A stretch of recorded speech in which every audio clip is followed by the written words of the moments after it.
Here's an easy top 150 interview question, merge sort array. This is probably more medium level. It's probably in between, pretty hard because you have to do this in place, which means that it's not going to use as much memory. So you can't just create a second temp array. So in order to solve this problem, we're going to have to merge these. I'm going to use this as an example in order. So basically, the first thing you're going to have to do is compare 6 to 3, and these are just in place holders, the zeros. So keep in reminder that we're comparing the second nums to the first nums. So in this case, 6 and 3, you would put 6 here. This would be the new one. And then you would slide this number over by 1, and then this would become 5 right here. And then when we slide over again, right here, compare 2 to 3, we're actually going to have to, this is actually going to become a 3. And then this gets shifted over. And then we're going to compare 2 to 2. And we're going to have a 2. And then as soon as this finishes,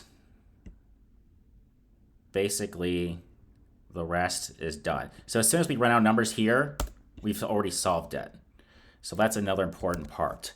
As soon as this nth number hits 0, we're done. So in order to solve this problem, you have to do while n is greater than or equal to 0. So basically, while there's still numbers here, we're going to compare. So then if nums 1, m, we also have to make sure that there's still an n. So if n is greater or equal to 0, and nums 1, we don't need this anymore, is greater than nums 2, n. So we're comparing the second nums to the first. We would just simply do right in place nums 1, m, since this one's bigger, is equal to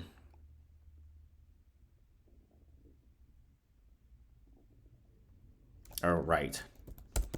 So we're writing in place. We need to keep track of the right would be equal to nums 1 and m.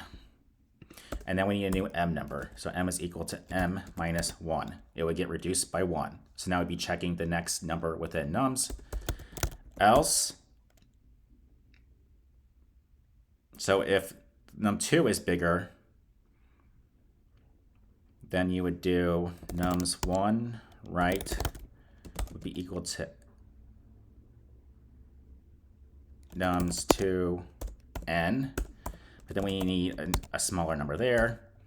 And then this right is equal to right minus 1. We always need to shift backwards 1. So you would basically be writing in place the next one over. And this solves with 100% complexity. This is, like I said, this is a challenging problem, probably more medium level. This runs with 100% runtime beat, by the way.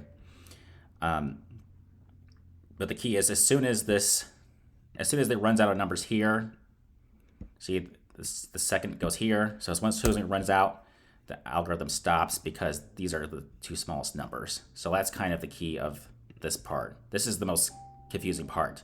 If you have any questions, leave a comment and I'll respond. Thanks for watching.